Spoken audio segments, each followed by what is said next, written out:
Hello students, welcome back to our video. So in the last video we started with the revision of the 5th chapter, and the last point that we discussed was about the business run by the Hindu undivided family. So now let's start with the new form of organization, that is partnership. So partnership, what is partnership? Partnership is such a business system in which the ownership of the business remains with more than one person, and in the same way the business is managed by all or by one or more on behalf of all the partners. So the results of such business are borne by all the partners. According to Indian Partnership Act 1932, partnership is a relation between such a persons who have agreed to share the profit of the business which is run by all or by one person on behalf of all. That is known as partnership. So partnership is a business that is run by more than one person, and profit and loss is borne by all the partners. That is known as Partnership Act. And according to the Indian Partnership Act 1932, partnership is defined. Now let's look at the characteristics of partnership.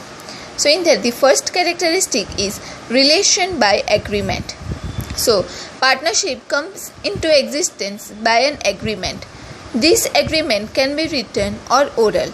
Partnership also come into existence by understanding created by the actions of the partners, and it is preferable to have a written agreement. So partnership comes into existence only by an agreement between more than two persons. That is known as relation by agreement.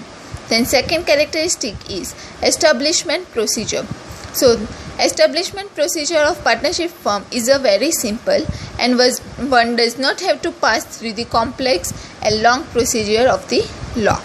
Then third one is registration. So registration of a partnership firm is not compulsory, but it is preferable to register your partnership firm.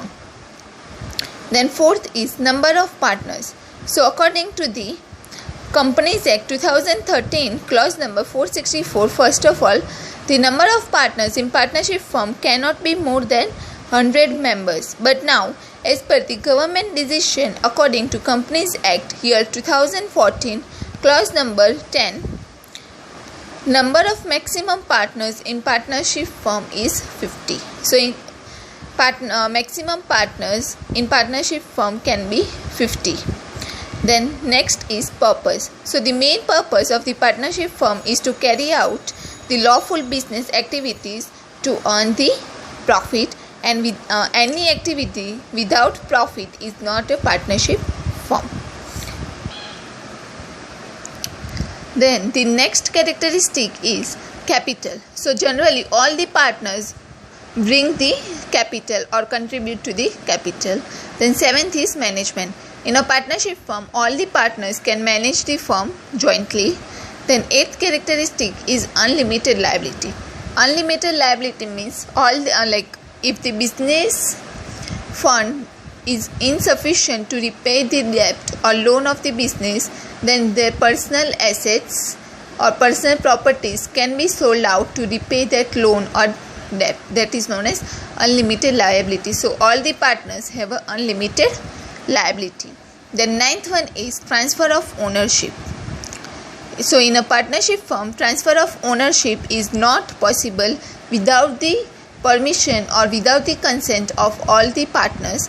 If any partner transfers his share without the consent or permission of all the partners, then any partner can bring dissolution of the firm. So transfer of ownership in partnership firm is not possible without the consent of all the partners.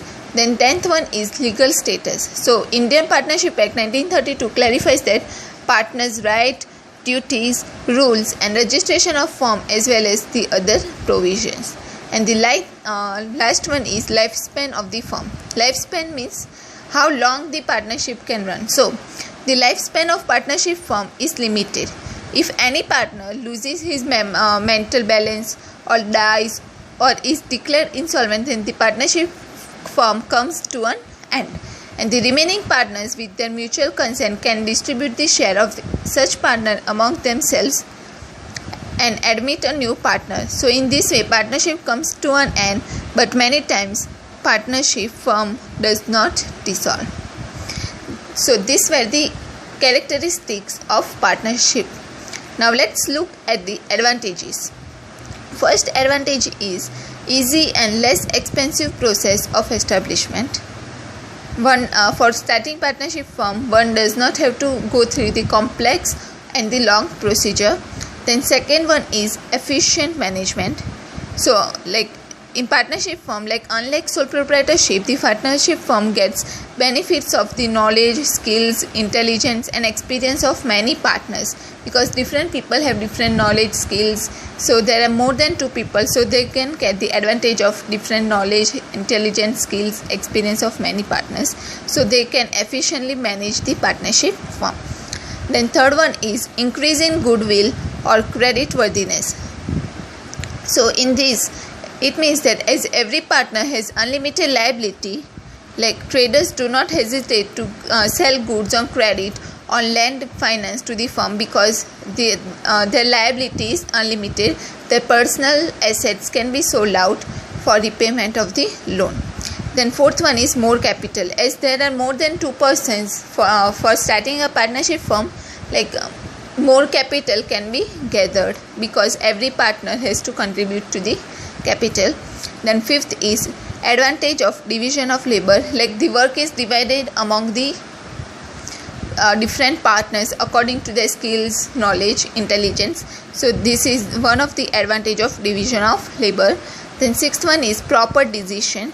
So in partnership firm, before tasking any decisions for any topic or discussion, opinion of each partner is taken, and only after that the decision of the business is taken with the permission or consent of all the partners.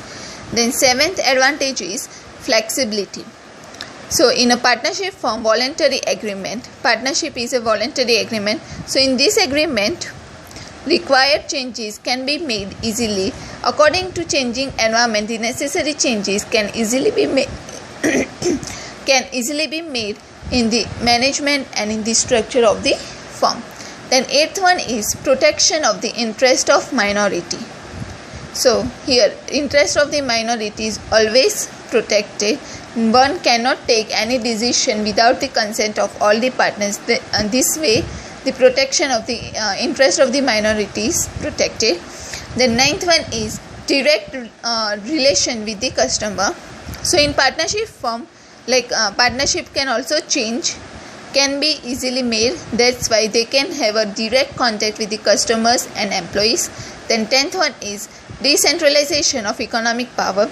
In partnership firm, as there are more than two persons or more than two partners, economic power is divided among all the partners. And the last advantage is less burden of income tax. So the profit of the partnership firm is divided among the partners. Therefore, the burden of income tax is less. Now let's look at the limitations. So first is limited capital. So limited capital, why it is limited? Because considering the development and big size of the modern industries and trade, the capability to raise the large capital by partners is limited. There is a less scope for partnership firm to engage in large-scale business activity, and due to that limited capital, the activities like research cannot be undertaken. Then the next is unlimited liability. Then third one is possibility of disagreement, decision has to be taken with the consent of all the partners. So sometimes one partner may or may not agree with that decision. That's why it creates possibility of disagreement. Then fourth one is difficulty in maintaining secrets. Without proper discussion among all the partners, the decision cannot be taken. That's why all the information has to be revealed.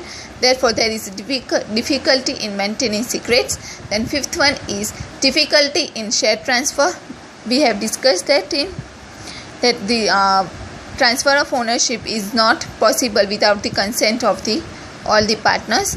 And the sixth is delay in decision making. because all the decision cannot be taken with the consent of all the partners. So one partner may or may not agree. So there may be a delay in decision making. And the last is short lifespan. So for the death, insolvency, if any partner dies or becomes insolvent or loses the mental balance of any partner of partnership firm, that can come to an end. So this is the limitations of the partnership firm. So now we are going to stop here. In the next video we would be discussing the remaining points, that is types of partners. And still, if you have any questions or any doubts, please feel free to comment below the video. Thank you.